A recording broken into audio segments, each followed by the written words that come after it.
Welcome to the Yield Today podcast. I'm here with Danny Miranda of the Danny Miranda podcast, and super pumped to have him on today. Welcome, Danny.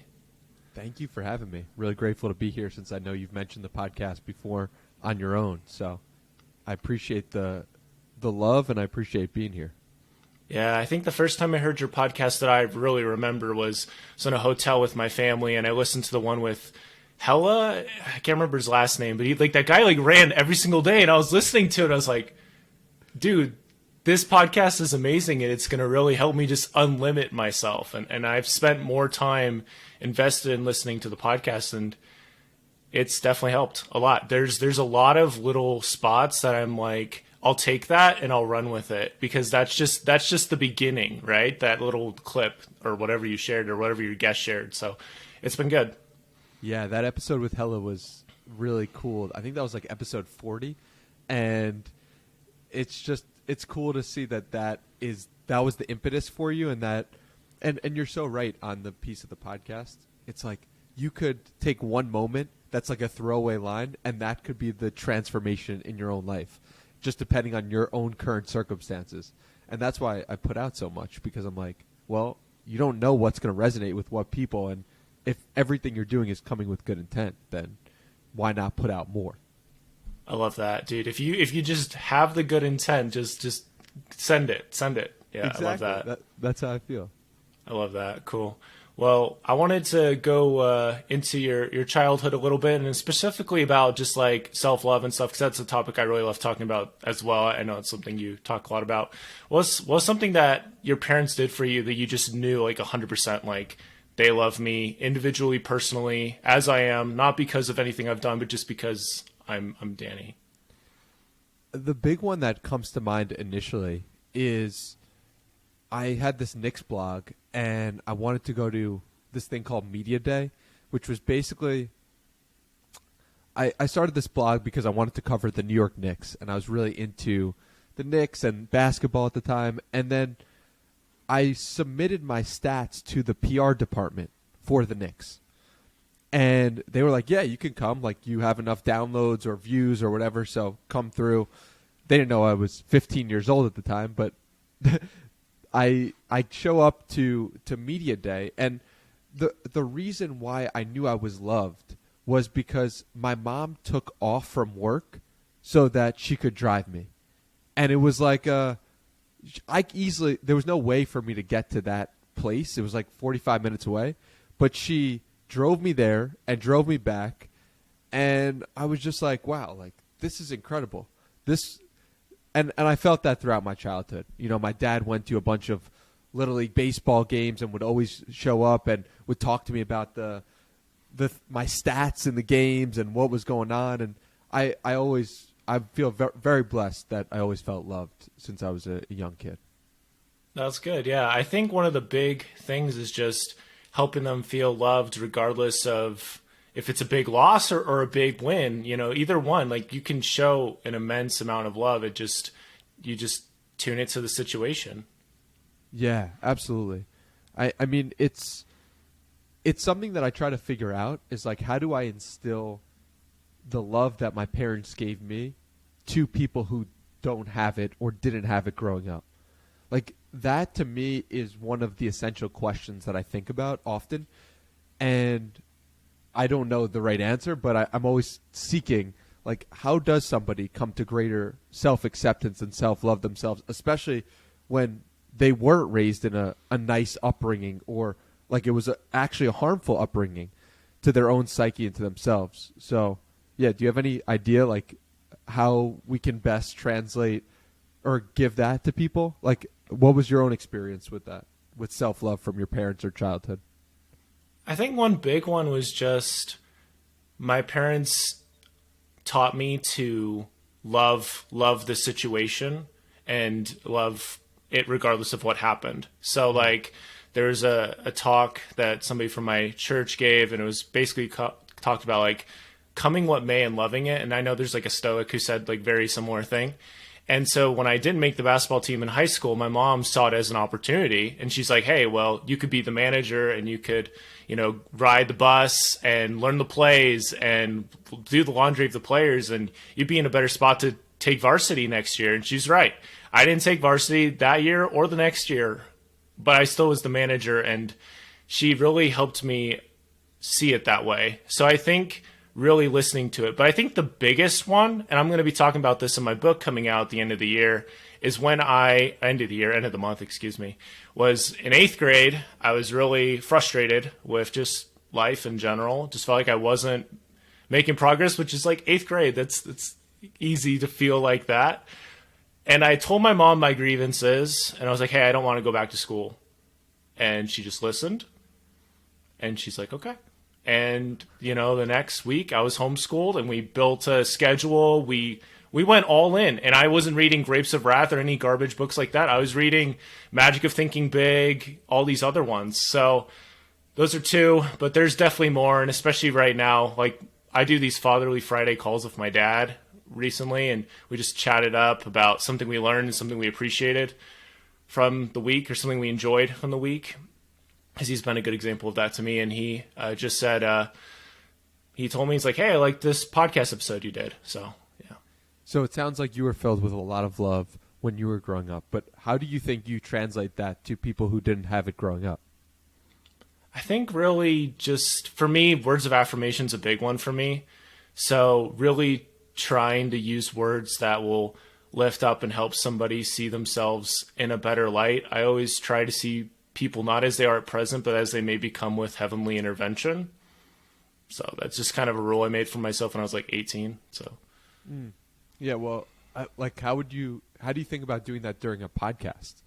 Because it's not like I could give somebody words of affirmation on a podcast, but I'm trying to instill that sense of love that my parents gave to me to them. So, yeah, I'm not necessarily looking for answers, but I'm just constantly thinking, like, how do I do this to the best of my abilities?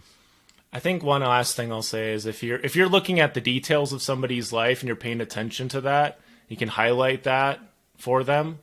Yeah. Then I think that's another one. But I agree with you. It's like what are we doing right now? It's like we're basically throwing stuff out there we don't really know. I think it's very just depends on the person. But yeah, one thing that's super helpful or should be helpful is like thinking about the situations in which someone was unloved in childhood.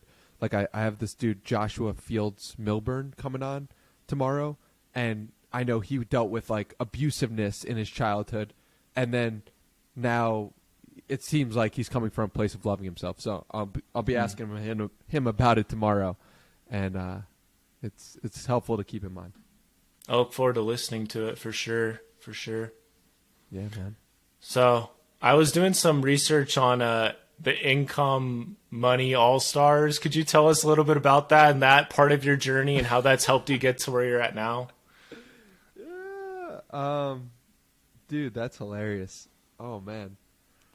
What did I even do? Was it like this probably was, if I had to guess, like 2018.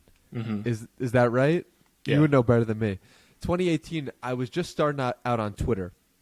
And so what I did for the Knicks blog back in 2011, 2012, or 2010 was I interviewed a bunch of reporters through written emails, basically.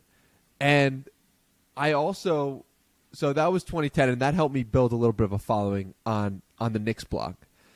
And then fast forward to 2018, I was seeing on Twitter that there was a lot of people who I was like, who are these people? I see their tweets all the time, but I'd love to learn more about them. And so I had the reference point of the Knicks blog and it working out with interviewing all the reporters. So I was like, oh, why don't I interview all the people who are big on Twitter and figure out what they're about. And so I believe that was all about just interviewing the people I found interesting through written dialogues. And that's cool because I forgot that I did that, and that just shows the interviewing coming to pass back in 2018 or 2019. That's hilarious. Thank you for digging that up. Yeah, it was. I just wanted to see like some of those thoughts, and I knew there were some parts of Danny's life I just wasn't going to be able to get to. It just, I could look all day long, but I try to do what I could. But yeah, I appreciate that. Yeah. So, yeah. Well, how about yourself when it comes to just speaking things into existence and you want to speak in front of a bunch of people at Madison Square Garden. Like, can you like visualize the moment? Like, can you visualize the people screaming, or what do you do to help you with that? What I do is just keep it top of mind and present often. When I have an opportunity to go to a stadium, or I'm looking out at just a lot of people in general, I'm calculating in my head, like, all right, what would this look like? Like, what would it look like to speak in front of this many people? And, sometimes in bed when I go to sleep, I'll be like, all right, like, we're at Madison Square Garden right now, and I'm introducing the first guest. And so, yeah, there's no, like, practical steps for me to follow, but just keeping it top of mind, talking about it often, and really just asking myself, like, how could I do this thing right now a little bit better over and over and over again has been really helpful, because podcast started with, it was just an audio-only phone call on Skype, and then it turns into a video, and then it turns into in-person. And so it's like, all right, well, if you see the trajectory of that, eventually it'll go into events, and eventually those events will lead to bigger events, and eventually the bigger events will hopefully lead to the biggest arena in the world. And, that's the current vision, and, just having fun with it. Love that. Yeah, I think when I found your YouTube channel, it was like, maybe it was around 40 subscribers or something. So I was maybe 40? I think I was one of the first 50 probably. I'm pretty sure. You got it at 40? That's I'm pretty sure. Well, because I'm like a YouTube guy. I did YouTube back in like 2012. So it was like, and one of my favorite things about YouTube, or just any kind of platform, is when you build some kind of following, you can go back to somebody and be like, hey, you're off to a good start, and they will believe you. Not necessarily just because, I don't know, I think it's part of it is just the numbers thing. They'll just, I don't know. Sometimes we inflate people's opinions because of how much following they have. Yeah. So, like, what's cool about that is, like, from growing, I noticed that I'm not, so you found me at 40 followers, right? And now I have 4,000 followers or whatever. And so it's like, that's 100 times greater, but I'm not 100 times smarter. I'm not 100 times more different. I'm not 100 times more anything. And so it's cool because you can extrapolate that out to money, followers, like all these external metrics of success, where you're like, all right, well, if I did something and I grew on this platform, but I see I'm not actually that different. I'm not 100 times more different than I was when I started, like when you found me. Like, I'm the same guy. That's helpful to put into context other people's journeys and other people's big numbers and external achievements and accomplishments. So it's cool for me to see the progression, but also realize that I'm not that different, if that makes sense. Yeah, well, you've been iterating, and there's also been the discoverability that's been happening. I remember when you put out the Elliot Choi, and I was like, I love Elliot Choi. And I was like, Danny and Elliot Choi. And same thing with Thomas Frank. I've been watching Thomas Frank for way too long. So I was like, I was so hyped when that came out too. It's like, I'm going to give this all the love I can, kind of thing. So, but I appreciate that tremendously. And what's really cool for me as a fellow consumer of thoughtful people and information, when two people I don't expect are together, I'm like, this is the coolest thing ever. Like when I see like Andrew Schultz and Chris Williamson, I'm like, this is a crossover that I couldn't imagine. It gets me so excited as the consumer, because I'm like, it's two worlds you don't mesh in your head until it actually comes to be. So I relate to that feeling strongly. Yeah, and I'd say again with the YouTube thing, like I'd be very genuine with my comments. I'm not going to just spread it all over the place. You recognize it and you help them see that in themselves if they're struggling to see it. But yeah, I appreciate the comments and I appreciate the support. Since 40 subscribers, like, dude, that's insane. Like, yeah, I'm so grateful and honored. Yeah, 100%, dude, 100%. So when it comes to like building your podcast, what are some of the, I think some of it's probably just going to take some time, because I know you started doing like audio and also like text pictures as well. Do you know, is there anything else you're planning on doing in 2023? Yeah, so I got a lot of big plans. I'm ready to just take this to a whole nother level. I'm doing shorter clips. So like think anywhere from like 2 to 12-minute clips from different episodes. And that's just low-hanging fruit for YouTube growth and potential for, because if you like one idea from the podcast, you might not go ahead and share it. But if you like one idea from a clip that is just about that thing, you're more likely to send that to a friend, and that increases the discoverability of the podcast. So a lot more clips, like anywhere from 2 to 12 minutes. Also, like under 60-second clips as well, vertical, because those are prioritized by the algorithms at this point. But yeah, just continuing to do 3 episodes a week while also trying to get better at repurposing the content. And that's the main plan, and continue to bring on the best guests and that I can in any given moment, the most thoughtful, the most interesting, and just continue to run it up. So hopefully we'll be talking again next year, and we'll be at 40,000 subscribers. No, dude, you'll be way beyond that. For sure. Thank you. Yeah. I appreciate that. I just say your pace is so infectious, Danny. Just how you're willing to set a course like 75 hard and all these other things. Like, we could go on for a while. It's just, there's so many different things that you have like stuck with, and you've just saw it through. And yeah, just kind of break that down more for us, your mindset of those things you do for yourself. Yeah, absolutely. Well, I also want to point out, I will get into that, but I also want to point out, like, I mess up things too. Like, I don't fully stick to my word every single time and every single thing that I do. Like, I'm human. I just have huge ambitions for myself. And I've noticed that when I can say something and actually do it and follow through with it, it just makes me have more confidence with myself. And so 75 Hard was the first example. All my life, I've said I was going to do something and then I wouldn't do it. But 75 Hard was the first example of actually sticking through with what I said I was going to do, and just realizing like I was a completely different person on the other end. And so when I said I was going to do 3 podcasts a week starting in September of 2020, it was easy for me to follow through because I knew there was no other option. I could be sick. I could be down. I could not feel like doing it. I still was going to show up for myself. And that was so impactful to get me to, I think, like, 200 episodes within the first 1 year, like 15 months. So that part of it just got me so excited that, if I can say I'm going to do something and then actually do it, like, I'm unstoppable, because no one else, it's very few people are putting out 3 podcasts a week that are high quality with interesting people that are providing insightful information and doing deep research. Like, I genuinely want to do that. And it excites me so much that I feel as if not many people are doing it. So therefore it's almost like a blue ocean of only me and a select handful of others could actually take that spot, or take that, just like get to that level. So I feel really excited by that possibility. Makes a lot of sense. Have you read this book, Uncommon Path to Uncommon Success? Yeah, John Lee Dumas. When I interviewed him, I got that and read through it briefly. But yeah, what have you read it? Yeah, I know. I think I've read it through 1.5 times, almost 2 times. But I know you had him on your podcast because I was still in college, and I remember going to the gym and running and listening to it. But Let's go. Yeah.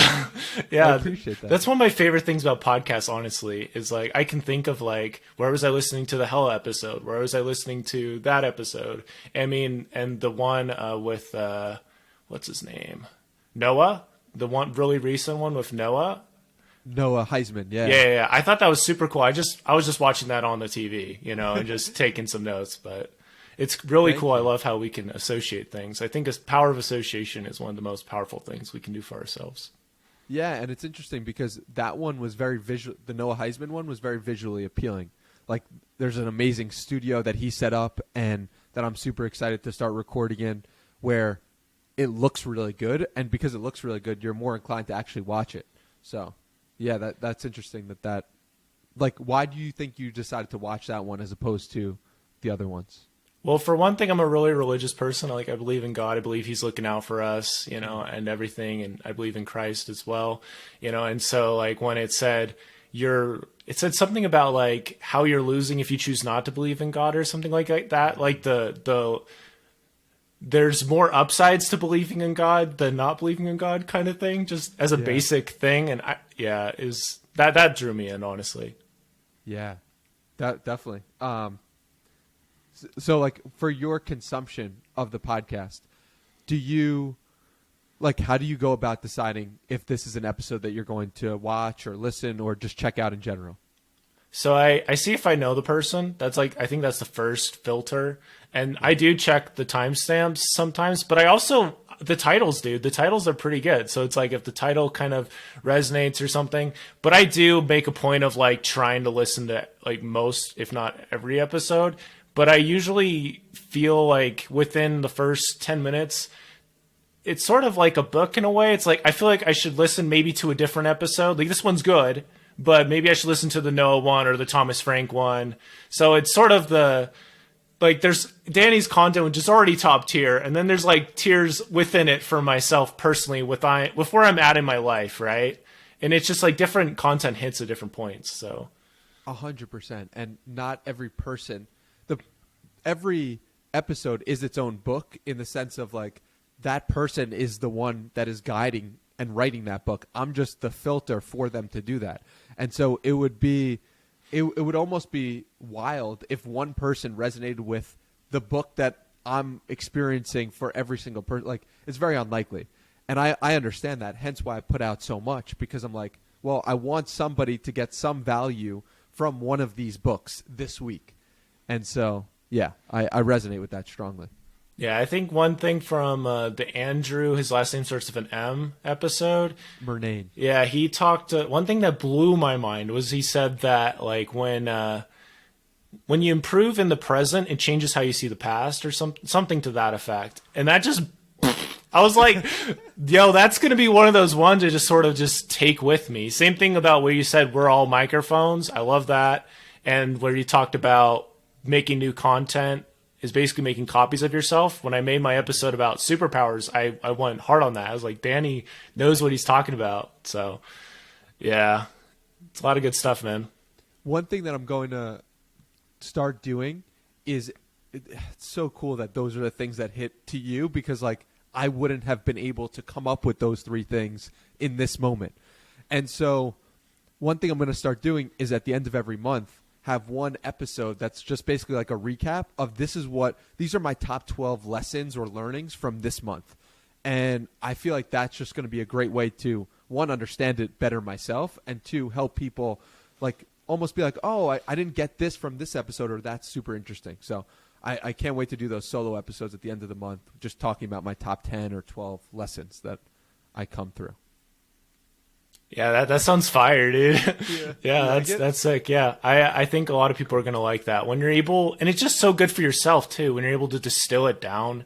Like I was kind of blows my mind a tiny bit, just with the last couple of years when I do my podcast, I have an annual review at the end, and you can kind of, it's like, there it is. Like you can't hide from it. It's like, there it is. So yeah, well, when I was doing my annual review, I was like, there's so many in here from the first half of the year that I just couldn't get to or didn't think about, that when I'm reflecting on it further, I'm like, I wish I included this one or this thing.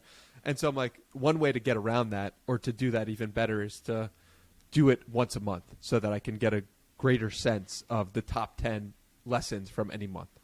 Yeah. See, that's something I'm trying to do. I have this. I keep a lot of journals. I have this like for like meditation. I'm always trying to like get the best thoughts from the week or whatever, just to distill it down so I can have it, quickly.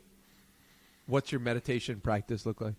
So usually it's the Tony Robbins meditation right now that you shared a while ago. Oh, I love that one. I think you just shared that at some point. I just gave it a try. I'm like, dude, this is insane.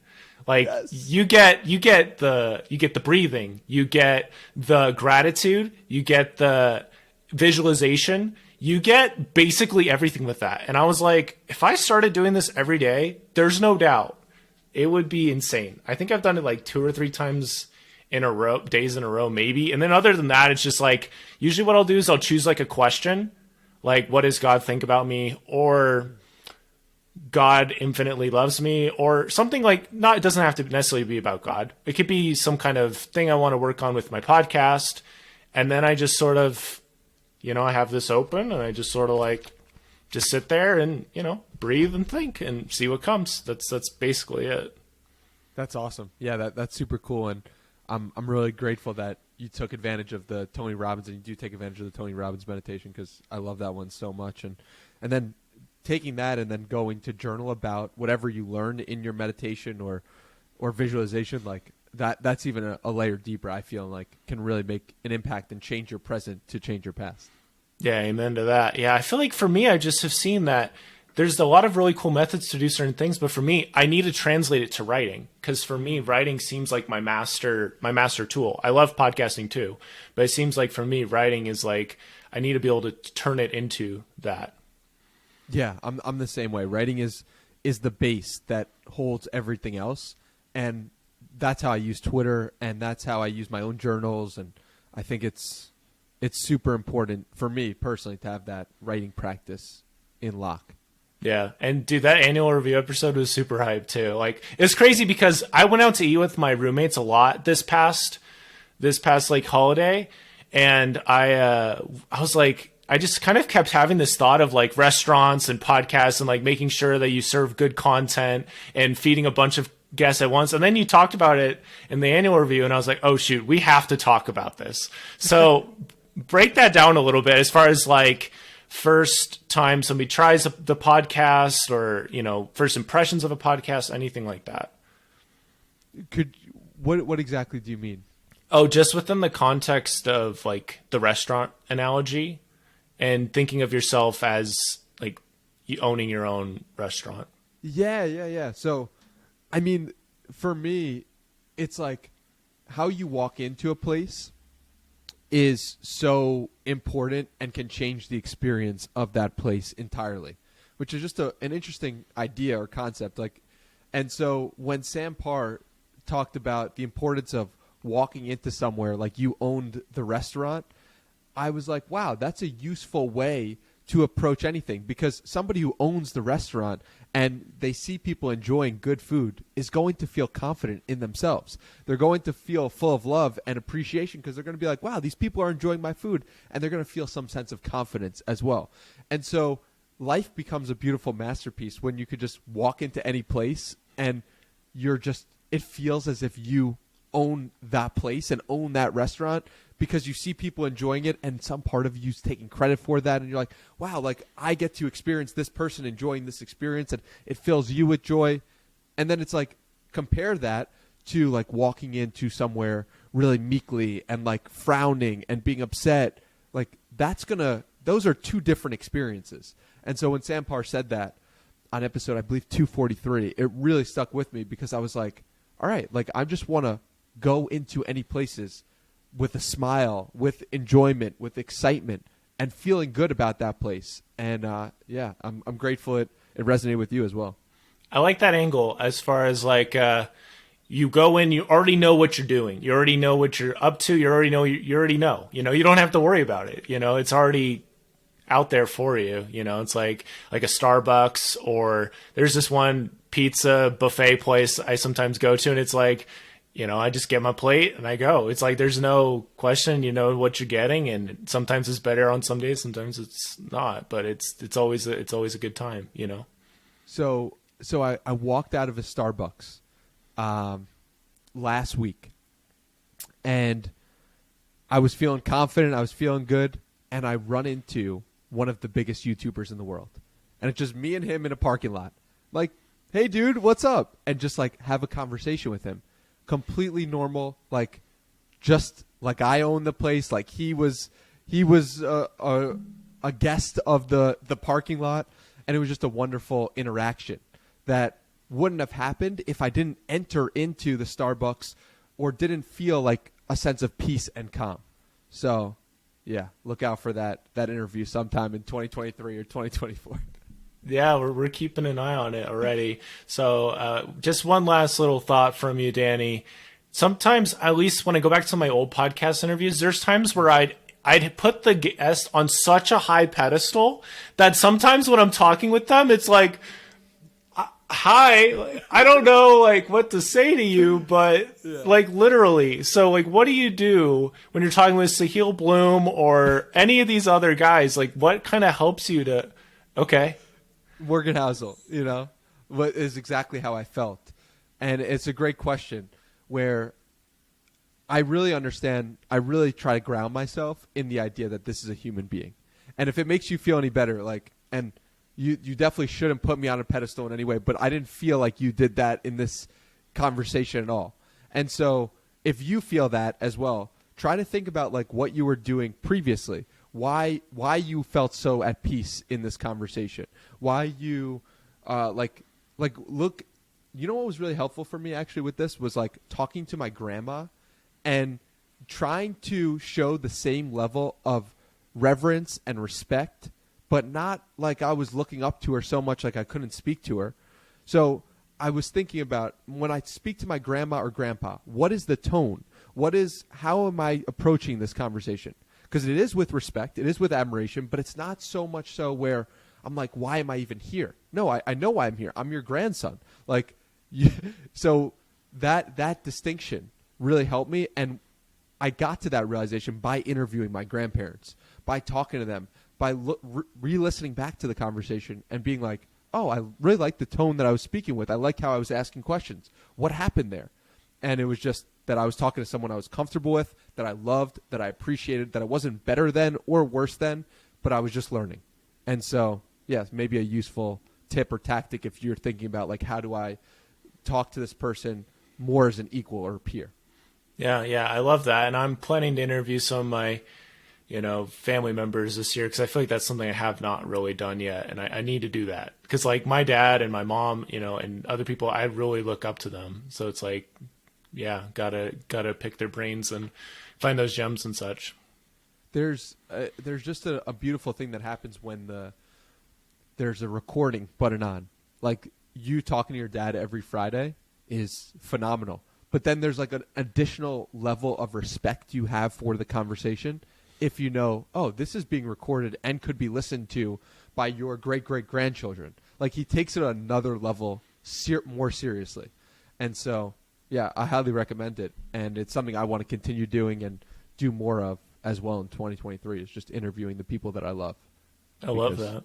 Those are the ones that I'll really want to listen back to as will potentially my own children or grandchildren. Yeah. And I think one other thought just that came to mind was like you sort of the restaurant thing. You feel like you belong. Like you're not like wearing the wrong t-shirt. You're there and they're happy to see you. It's like just starting from that place of mind. I mean, it doesn't hurt, Yeah, absolutely. And so if you can frame that in the context of a family member, it just makes you so at peace because you're like, all right, now imagine if Sahil Bloom or Morgan Housel was in my family. How would I treat them? And so if you can really internalize that, it can lead to a beautiful conversation. That's awesome. Yeah, we've definitely dug some good stuff out of you, Danny, but I knew we would. There's still Tuesday Treasure. There's a lot of other things we could talk about. And just a big friend of your work, You just done some really wonderful things, and I'm definitely going to continue to do what I can. So is there anything else that you'd like to share with the audience about building best life, designing so you can get little wins each day and things of that nature? Yeah, I would encourage everyone to spend 20 minutes meditating for the next month and see what that does for your own psyche and your own yourself. We spend so much time listening to other people. So like you listened to us talk for the last 45 minutes, so you have a good sense of what we think, but like think about spending some time with yourself because in our modern world, there's so much external stuff. Spend some time internally and see what happens because there's a lot of gold inside each of us. And I think spending time with ourselves, meditating or journaling or taking longer showers are a good way to get to that place. Amen. Yeah, I love acronyms. And one I came up recently for the word dig is delay instant gratification. Like dig a little deeper, And the meditation is huge. I love how you say it's like reading your own thoughts. So just accepting it, moving forward, switching back and forth, and yeah, awesome.